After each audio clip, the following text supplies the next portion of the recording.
جو لوگ رسول اکرم صلی اللہ علیہ وسلم کی اتباع کرتے ہیں، پیروی کرتے ہیں، اس رسول کی جو امی ہے۔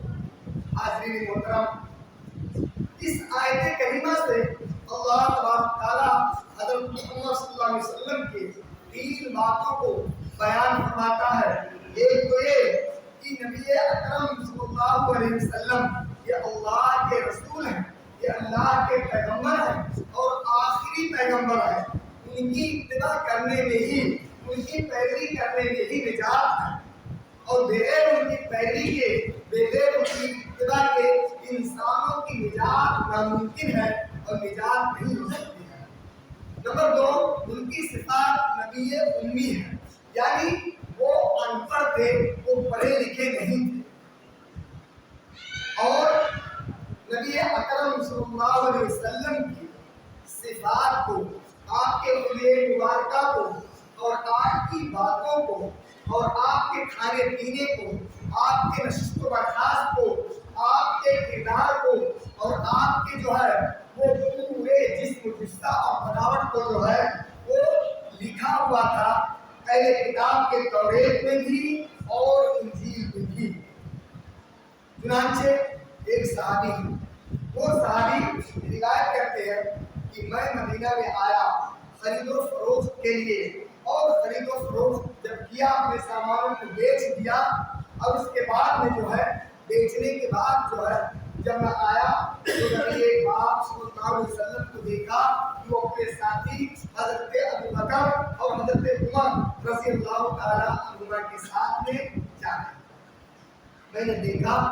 تو آپ صلی اللہ علیہ وسلم کو پہچان لیا، پھر میں آپ کے پیچھے ہو لیا۔ آپ صلی اللہ علیہ وسلم اپنے دونوں ساتھیوں کے ساتھ ایک یہودی کے مکان پر گئے۔ دیکھا وہاں جا کر کے یہ ایک یہودی کا لڑکا ہے، اور وہ لڑکا جو ہے وہ بیمار ہے اور قریب ہے کہ اس کی روح پرواز کر جائے، اور وہ یہودی تسلی کے لیے، جھوٹی تسلی کے لیے اپنے نوجوان بیٹے کے سرانے توریت کھول کر کے مانگا۔ چنانچہ وہ گئے، سلام کیے، اور جا کر کے جو ہے وہ دین کی اور اسلام کی دعوت پیش کیا، اور کہا کہ یہ بتاؤ کہ اس ذات پاک کی قسم جس نے حضرت موسیٰ علیہ السلام پر تورات نازل فرمایا، اور ان تورات کے پڑھنے والے اس وقت پڑھ رہے ہیں، یہ بتاؤ کہ میرے بارے میں بھی جو ہے کچھ آپ کے توریت میں کچھ نشانیاں ہیں، کچھ باتیں ہیں؟ تو اس نے سر کے اشارے سے انکار کر دیا کہ نہیں، لیکن اس کا نوجوان لڑکا جو مرض وفات میں مبتلا تھا اور جس کی روح قریب پرواز ہونے والی تھی، اس نے کہا کہ نہیں، ہمارے ابا جو جھوٹ بول رہے ہیں، اور آپ کے بارے میں توریت میں پوری نشانیاں، پوری آواز و قواعد اور آپ کا پورا حلیہ مبارکہ موجود ہے۔ اور اس نے کہا کہ ٹوٹل مکمل طور پہ آپ کی حیات طیبہ، آپ کے ہجرت کے واقعات اور آپ کے زندگی کے واقعات پورا جو ہے ہماری کتاب میں توریت میں موجود ہے۔ اور اس نے کہا یہ کہہ کر کے اشہد ان لا الہ الا اللہ واشہد ان محمد عبدہ ورسولہ، میں گواہی دیتا ہوں کہ آپ اللہ کے رسول ہیں، اور میں گواہی دیتا ہوں کہ اللہ کے سوا کوئی معبود نہیں۔ اور اس کے بعد میں جو ہے وہ انتقال کرتے ہیں۔ آپ صلی اللہ علیہ وسلم فرماتے ہیں کہ اس کی تجویز و تفہیم کرو اور اپنے دونوں ساتھیوں کو وہاں۔ اس طریقے سے توریت میں اور انجیل میں آقا عالم صلی اللہ علیہ وسلم کی حلیہ مبارکہ موجود ہے، آپ کی سیرت و کردار اور آپ کے نشست و برخاست اور آپ کے احوال و قواعد اور آپ کے تمام کی تمام چیزیں جو ہے موجود ہیں، آپ کی پوری مکمل نشانیاں۔ خود اللہ تعالیٰ اس آیت کریمہ میں بھی فرماتا ہے کہ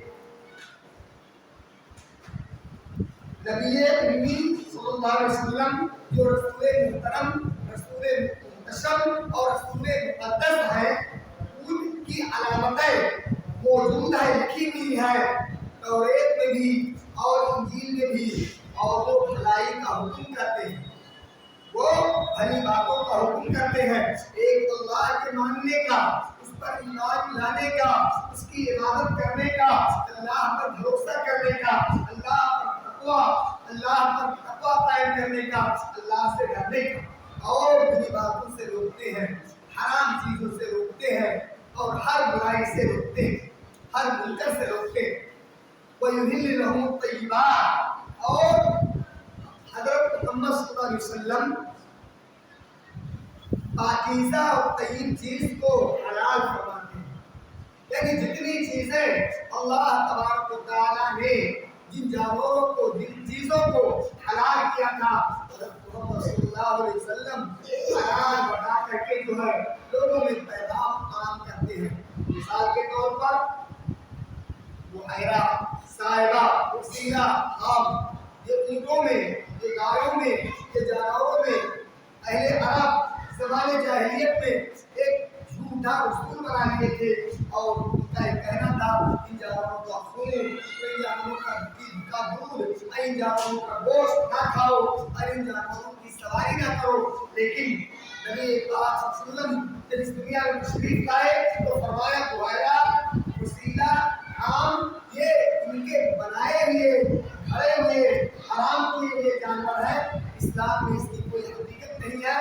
بحیرہ اور صائبہ اور وسیلہ اور عام، یہ کوئی اونٹ اور کوئی گائے اور کوئی نر اور کوئی مادہ نہیں ہوتے ہیں۔ اللہ تعالیٰ نے سارے حلال جانوروں کو پیدا کیا، اور ان کی سواری استعمال کرنا، ان کا دودھ استعمال کرنا، ان کا گوشت استعمال کرنا، یہ اللہ نے جائز قرار دیا ہے، لہٰذا کھاؤ اور پیو۔ اور اسی طریقے پر یہود میں اونٹوں کی چربی اور اونٹوں کی ہڈی اور دودھ کو جو ہے وہ حرام قرار دے دیا تھا۔ تو نبی پاک صلی اللہ علیہ وسلم نے فرمایا کہ ان کی من گھڑت بات ہے، اور یہ ہماری شریعت میں اونٹوں کا دودھ، اس کی چربی لگے ہوئے گوشت، یہ سب حلال ہے، اور اس کو استعمال کرو۔ تو اس طریقے پر جو ہے وہ جائز چیزوں کو نبی پاک صلی اللہ علیہ وسلم کھول کھول کر کے بیان کیا اپنے امتوں کو، یہ جائز ہے، یہ حرام ہے۔ اور اس کے بعد پھر سود ہے، اسی طریقے سے لوٹ کھسوٹ، ظلم و زیادتی کا جو ہے اس سے اپنایا ہوا کمایا ہوا مال ہے، اور ایسے ہی جو ہے وہ دوسرے کی زمین، غصب کی بھی زمین ہے یا دوسرے کا چھینا ہوا مال ہے، ایسے مال کے بدلے سے استعمال کرنے سے نبی پاک صلی اللہ علیہ وسلم نے منع فرمایا ہے۔ تو اس بات کو اللہ تعالیٰ فرماتا ہے کہ جائز چیزوں کی تلقین کرتے حلال کرتے ہیں، اور ناجائز اور خواہش کو برے چیزوں کو حرام کرتے ہیں، اور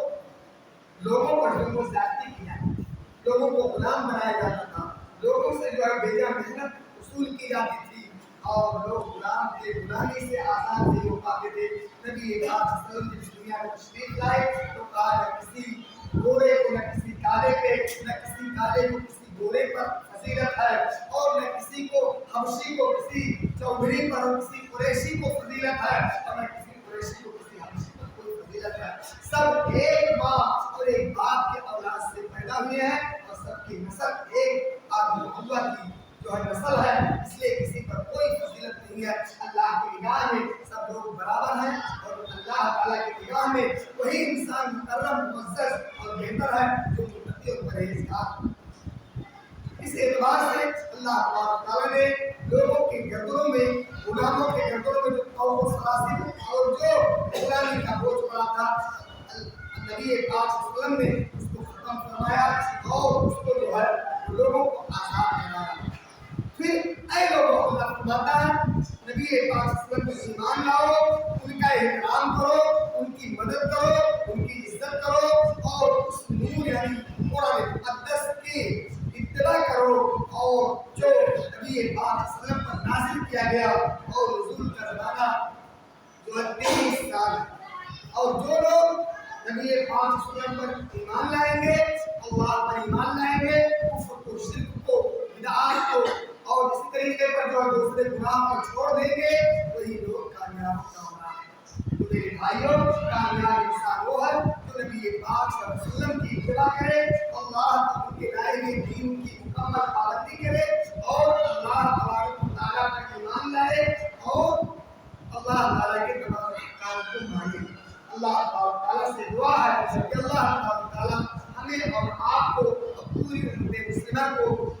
دین اسلام کے اپنانے کی اور ان کے پاس کی اتباع کرنے کی اور ان کے سنتوں پر چلنے کی توفیق عطا فرمائے۔ بات علماء الحمدللہ رب العالمین۔ اب آپ